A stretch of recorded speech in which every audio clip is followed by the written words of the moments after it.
All right, folks, welcome back to FinQuiz.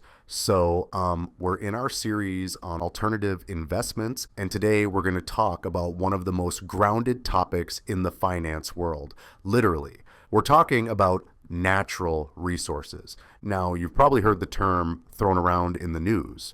Stuff like oil prices rising, wheat futures surging, or farmland grabbing headlines because Bill Gates is buying it up. But what exactly are natural resources in the context of investments? And more importantly, why should you, as a future CFA charter holder, care? Let's break it down. Natural resources include the essential raw materials that power our world and build our economies. We're talking about commodities like crude oil, soybeans, copper, and gold. And beyond those, we've also got raw land, used for farming, forestry, and increasingly even carbon capture and sustainable energy projects. Now, here's the deal. Investing in natural resources isn't your typical click-to-buy stock trade. These assets come with unique quirks that require specialized management. For example, do you think managing a copper mine is the same as trading Apple shares? Not even close. The risks, logistics, and even geopolitical factors are on a different level. And when it comes to how we invest, well, there are two main ways. You can go direct, like buying farmland or timberland, or you can go indirect, which has really taken off in recent years. Thanks to financial engineering, we now have things like ETFs, limited partnerships, REITs, swaps, and commodity futures, vehicles that let you gain exposure without getting your hands dirty in a cornfield or a mine. So, what kind of stuff are we investing in exactly? Let's break down the main types of natural resource investments. Number one, commodities. These are further split into hard and soft commodities. Hard commodities are things we mine, like copper, oil, and natural gas. You can't grow them and you can't rush them. Supply chains for these take years to build and react slowly to market shifts. Think of drilling rigs, mining operations, geopolitical tensions. All of these impact supply. Soft commodities, on the other hand, are grown. Livestock, grains, cotton, coffee. If it grows from the soil or walks on it, it probably falls in this category. These are impacted heavily by weather, planting cycles, and global food demand. Number two, timberland. Now, this is interesting. You're not just buying trees, you're buying a biological growth cycle.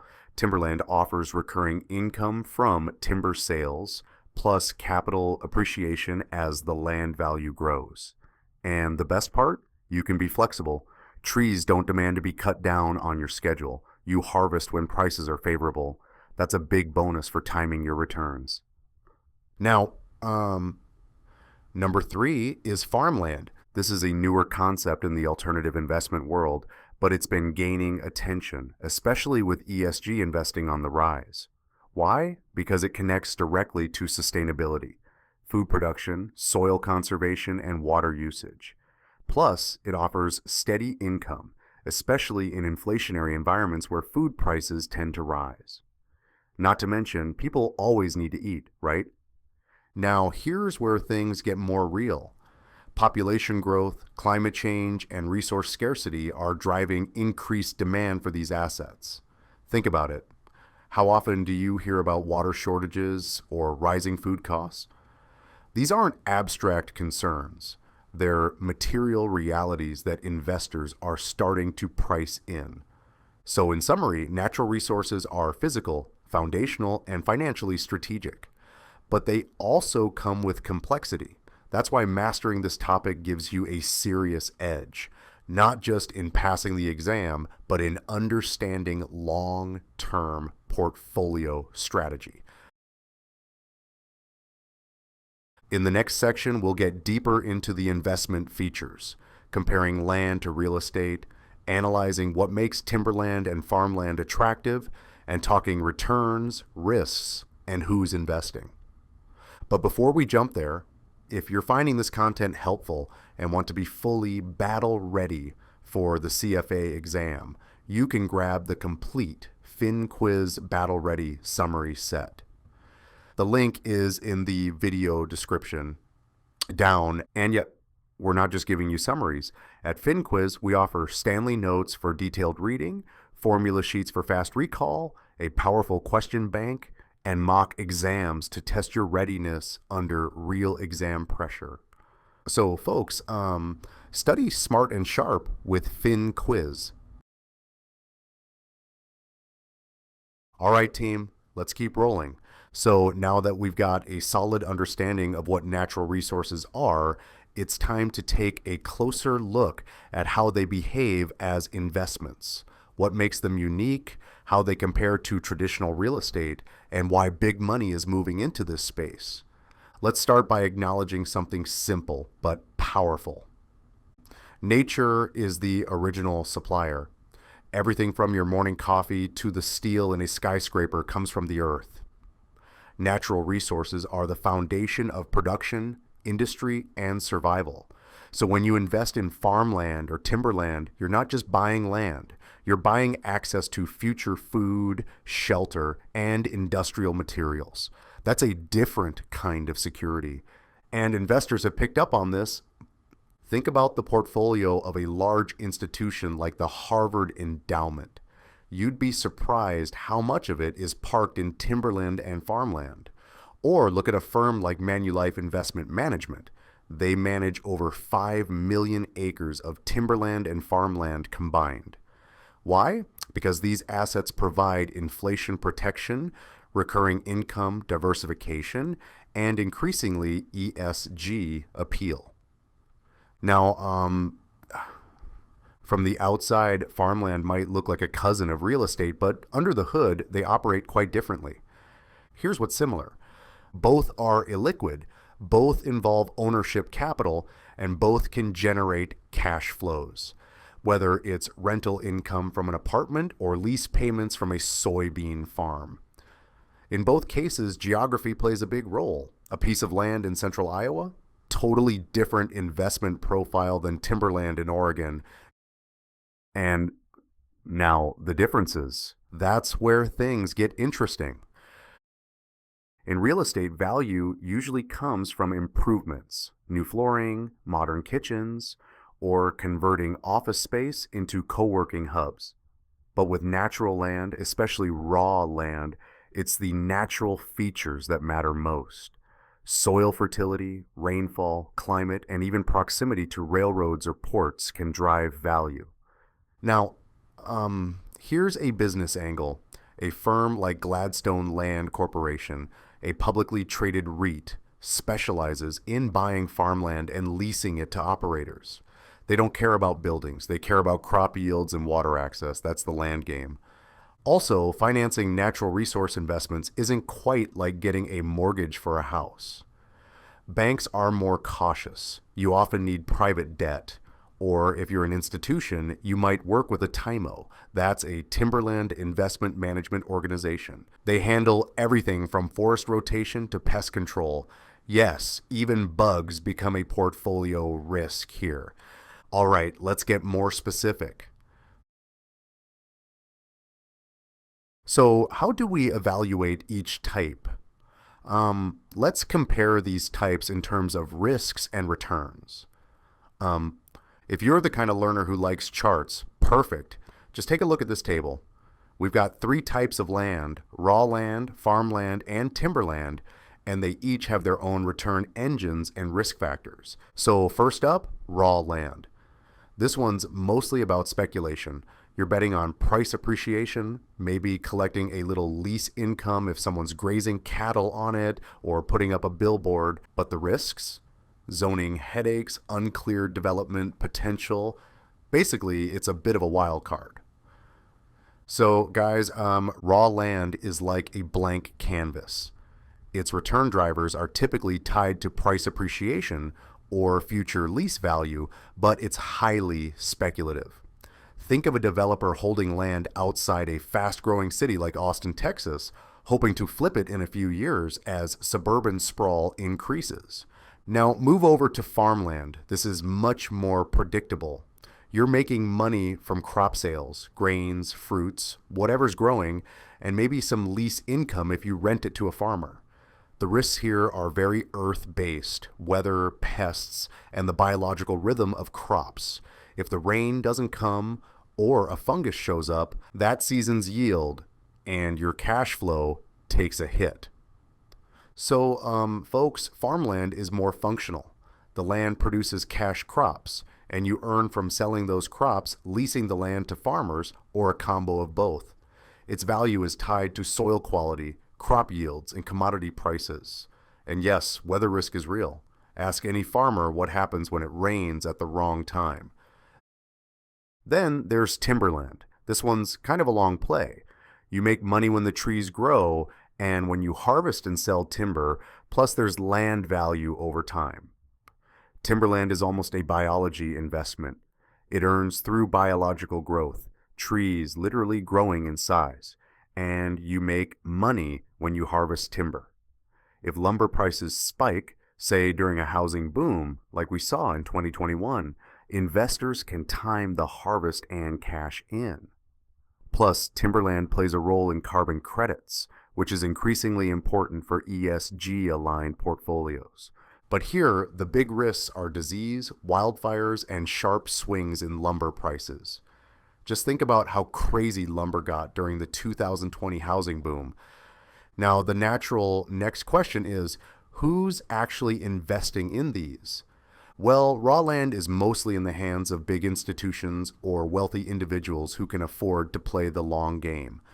Farmland, that one's really interesting. In developing countries, it's often owned by families, passed down for generations. But now more and more institutional investors are jumping in. They're setting up funds, leasing land back to farmers, and trying to scale what was traditionally a local business. And timberland, because it requires so much scale and patience, is still dominated by large institutions. You'll find pension funds, endowments, and TIMO-managed portfolios. That's Timberland Investment Management Organizations handling millions of acres. Now, if you're wondering what the CFA exam might throw at you here, listen up. You're not going to get asked to crunch numbers or calculate yields from timber cycles. Instead, expect conceptual questions. They might ask you to compare land types, like which one offers lease income versus biological growth, or identify key risks, such as why raw land is speculative or what makes timberland illiquid. Also, they love throwing in questions where you have to spot whether an investment is better suited for institutional investors versus individuals. So keep the risk-return trade-offs clear in your head, and remember, land might not be flashy, but it's exam-worthy. All right, so now that we've seen who's buying and what they're betting on, let's find out the different features and forms of these land investments. Because trust me, there's a lot more to owning a patch of soil than just waiting for the trees to grow. So why are these assets becoming trendy again? Well, first, they're driven by basic needs. We all need to eat. We all need shelter. That means recurring demand, which leads to recurring income. These basic needs don't go away during recessions or inflation spikes. That's why farmland and timberland are popular. They offer recurring income, inflation protection, and diversification. In fact, during inflationary periods, farmland has historically outperformed equities and during tough economic times. Why? Because food prices rise. So do your returns. Farmland is often owned in smaller parcels, family-run, and operates in shorter cycles. You harvest crops every season or year. It's nimble, but less flexible. You can't just pull up wheat mid-season. Timberland, on the other hand, is a long game. Trees take years to mature. But here's the advantage. You can delay harvest if prices are weak and wait for better market conditions. Try doing that with strawberries. It won't end well. Now let's talk returns. Both farmland and timberland earn from product sales and land appreciation, but also from lease agreements and royalties in some cases. Returns come from crop prices and timber prices, but those depend on harvest quantities and market conditions. Expect a question around this idea. They'll give you a scenario with crop yield variability or timber market price changes and ask you to identify the return impact. Now, there are two main ways to invest. Direct ownership. If you've got deep pockets, you buy the land. Indirect ownership. This is where most of us come in via funds, REITs, or limited partnerships. Some investors just lease the land for cash flow. It's low risk. Others go owner-operator, where they take on the operating responsibilities. That's higher risk, but higher potential reward. Now, let's talk about benefits. Farmland gives you exposure to food systems and is a great hedge for rising food prices. Timberland offers harvest timing flexibility.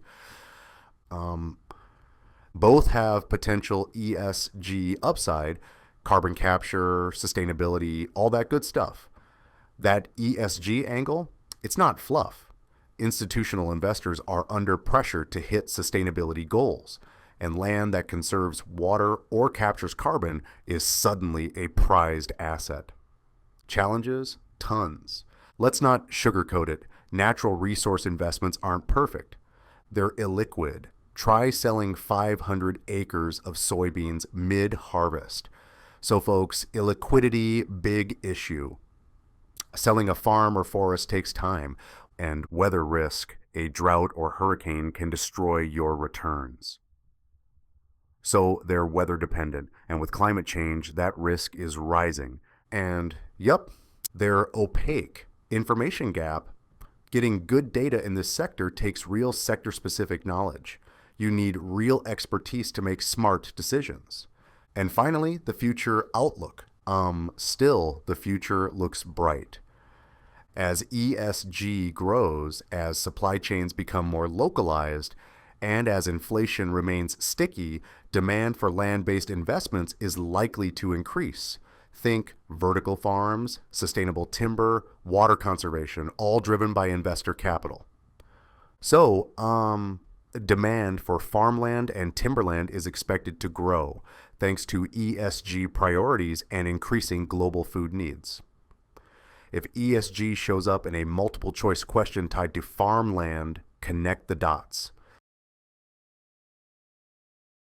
All right, CFA Level 1 crew, let's talk about something a little more rugged than stocks and bonds, commodities.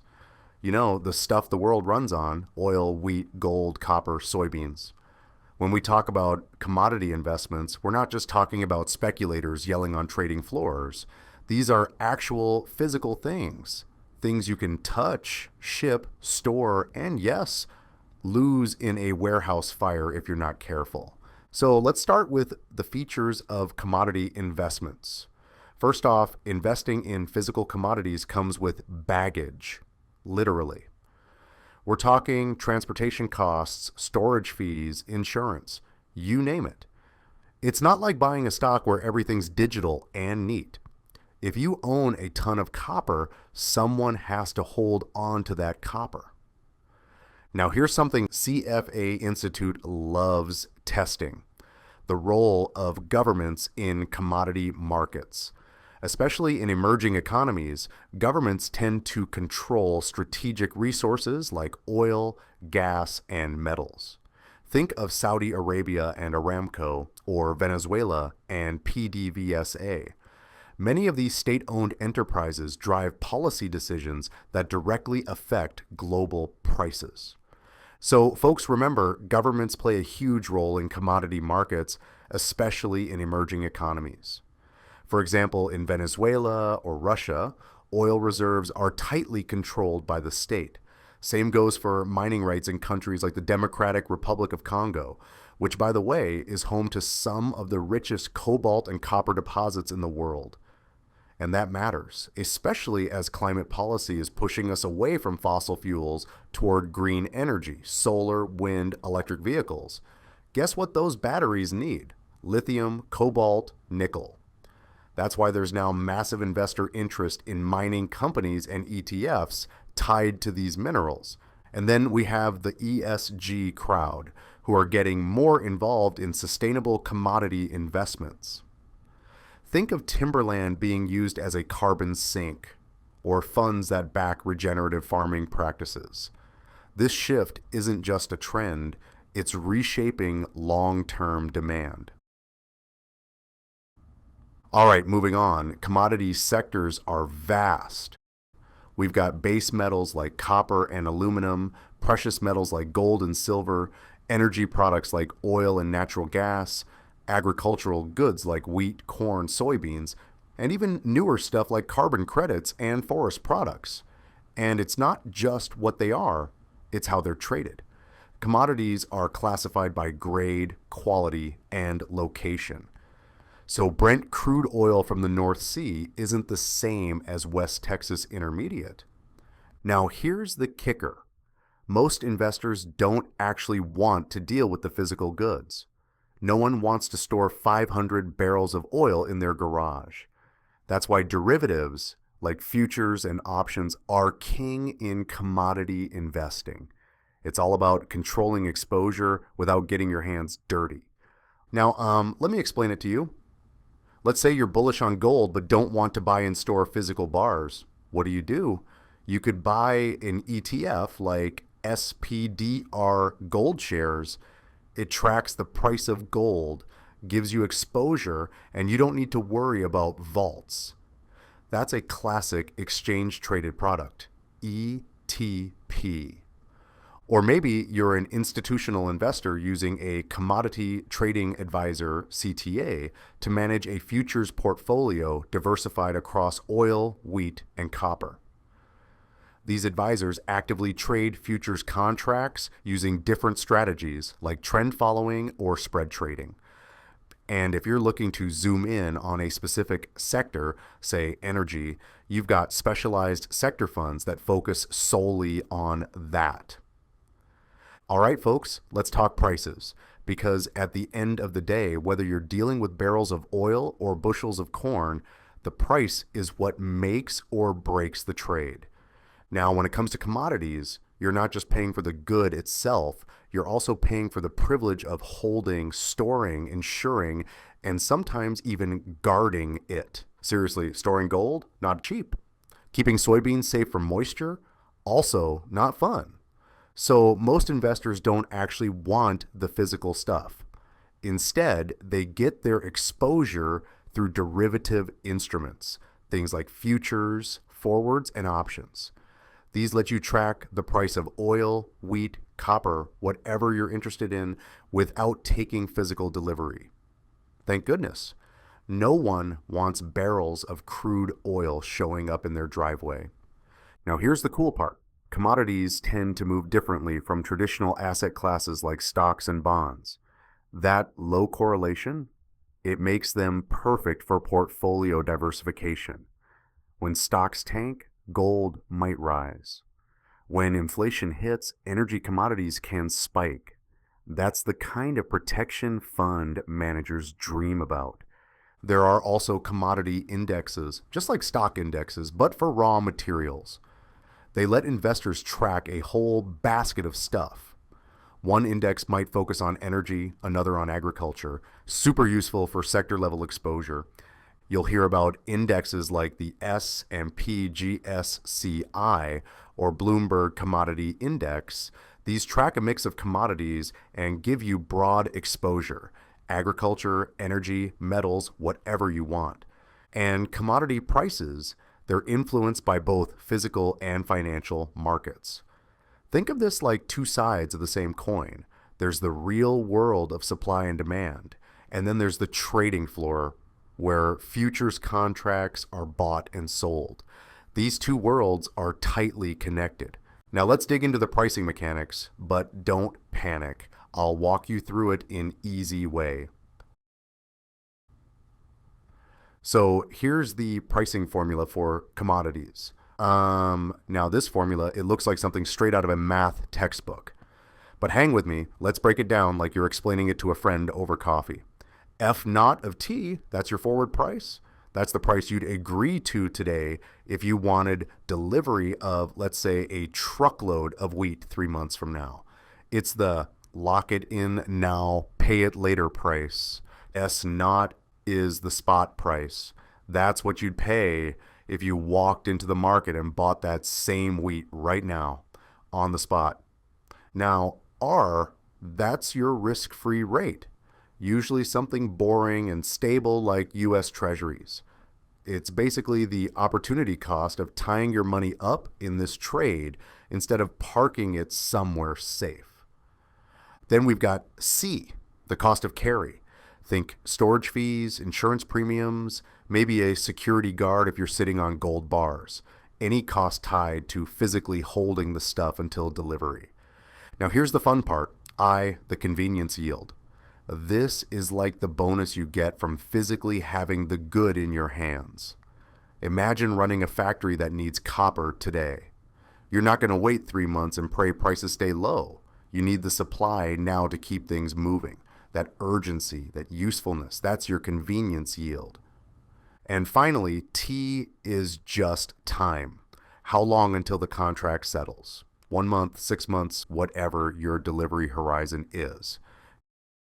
So basically, this formula adjusts today's price to reflect what it will cost or save you to hold the commodity until the future. Now here's where we tie it back to spot versus forward pricing. Under no arbitrage conditions, the relationship between the current price, spot, and the future price, forward, is based on the cost of carry. Now, let's understand cost of carry because trust me, it carries weight in pricing and your exam too. Think of it like this. If you physically hold a commodity, say barrels of oil, you're not just sitting on value, you're also sitting on bills. You've got to pay for storage tanks, maybe temperature control, security, insurance, and don't forget the financing cost if you borrowed money to buy it. All of that? That's your cost of carry, the hidden tab that adds up while you wait to sell. And the longer you hold, the higher it gets. That's why it directly influences how much more expensive a forward contract might be compared to the spot price. So yeah, carry isn't just about storage. It's about real-world frictions that push prices up the longer you delay delivery. Now, this leads us into two big concepts that CFA examiners absolutely love: contango and backwardation. Let's start with contango. Sounds fancy, right? But all it means is this: the forward price is higher than the spot price. Why? Because the cost of carry outweighs the convenience yield. You see this a lot in markets like natural gas during low demand seasons. There's just not a strong need to hold the physical product, so storage and insurance push the forward price up. Now flip the script. Backwardation is when spot prices are higher than forward prices. That typically happens when there's urgent demand or a supply shortage. Think oil prices spiking during geopolitical tensions. Everyone wants it now, not later. In that case, convenience yield is strong enough to offset carry costs and long-term investors may benefit. From an exam perspective, here's what they might ask you. They'll give you a pricing situation and say something like, spot price is $95, forward price is $90. What's the likely market condition? And your brain should scream backwardation. Spot is higher, meaning the market values access today more than in the future. For investors, contango hurts. You're rolling futures at a higher cost, eating into your return. Backwardation can benefit long-term investors. You're rolling into cheaper contracts, boosting performance. Expect an exam question showing spot and forward prices. Your job will be to identify whether it's contango or backwardation and what that means for returns. They might also test you on the cost of carry or ask you to plug values into that pricing formula we just broke down. So don't just memorize it. Understand what each part actually represents. So to pull it all together, what you're seeing on screen right now is the FinQuiz Battle Ready Summary.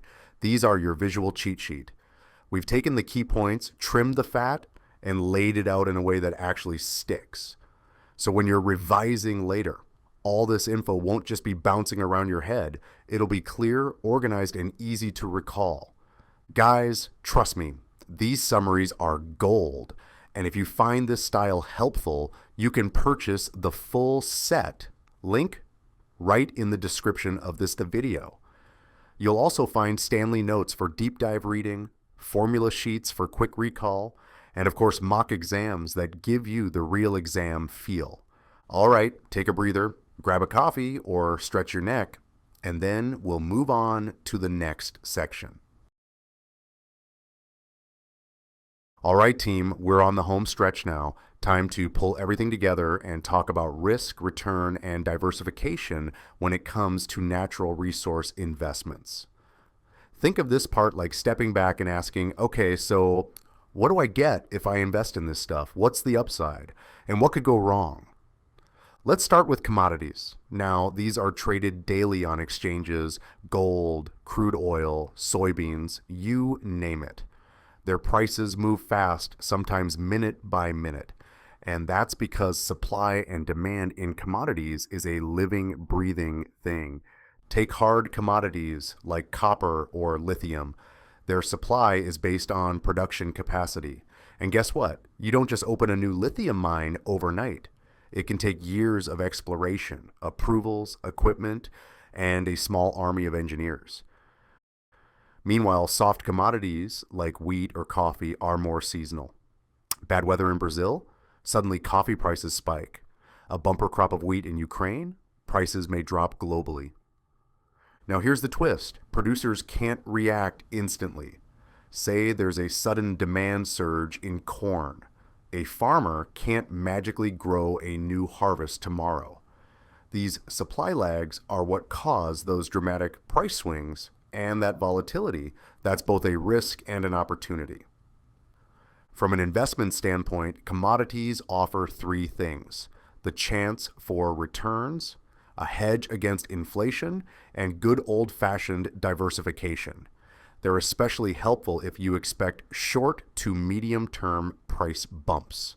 Futures contracts also give you liquidity and sometimes a trading edge if you know the game.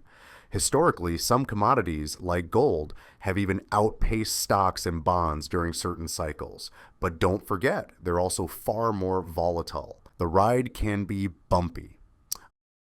Now let's shift gears to farmland and timberland. These are the slow and steady type. No ticker flashing every second. No CNBC coverage. But don't underestimate them. They deliver returns over time, usually through rent, product sales, and land appreciation. Farmland values are driven by how productive the land is and the quality of the soil. Investors care about things like irrigation, yield, crop type, and long-term sustainability. Institutional investors are just beginning to dip their toes in this space. Less than 5% of global farmland is held by institutions. That means there's still room to grow. Timberland, on the other hand, is all about long cycles. Trees don't grow fast unless you're in a Pixar movie. It could take 10 to 30 years from seedling to lumber. But here's the upside. If lumber prices are low this year, you can just wait. That's flexibility. And institutions already love this space. About a quarter of global timberland is institutionally owned, especially in countries like the US, Australia, and New Zealand. Now, what about the risks? Farmland and timberland come with their own set of worries. First off, weather, drought, floods, hurricanes. Any of that can throw off returns. Second, global market shocks. A trade war or pandemic? That can impact commodity prices worldwide and ripple back into land values. Also, if you're thinking of buying raw land for construction, know that's a whole other ball game. Much riskier due to zoning, demand swings, and regulatory delays. All right, now the big question: do these investments help with inflation? The answer is yes, but differently. Commodities, especially oil and metals, have a high positive correlation with inflation. That means when prices rise across the board, commodities often rise too. In fact, the correlation with inflation is around 0.54, which is pretty solid. Farmland and timberland, on the other hand, are less reactive. They've shown some modest performance differences during inflationary periods, but their inflation correlation is very low. That makes them more useful for diversification, not direct inflation hedging. Here's how diversification plays out numerically. Timberland has almost no correlation with stocks, about 0.02, so it's great when markets get choppy. Farmland sits at 0.12, still pretty uncorrelated.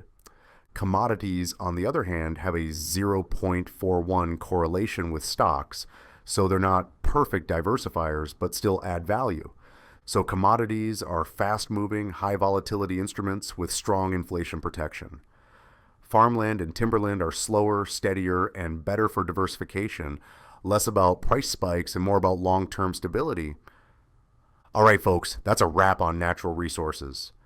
From gold mines to grain fields, we've seen how these chunky, earthy assets can actually play a smart role in a sleek portfolio.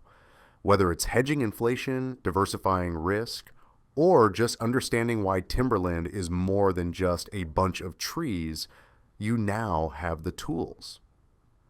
And yes, the CFA exam loves to sneak in questions about this stuff, so don't skip it. Review the summaries, hit the mocks, and keep grinding. You're doing great. Catch you in the next one. Go crush it.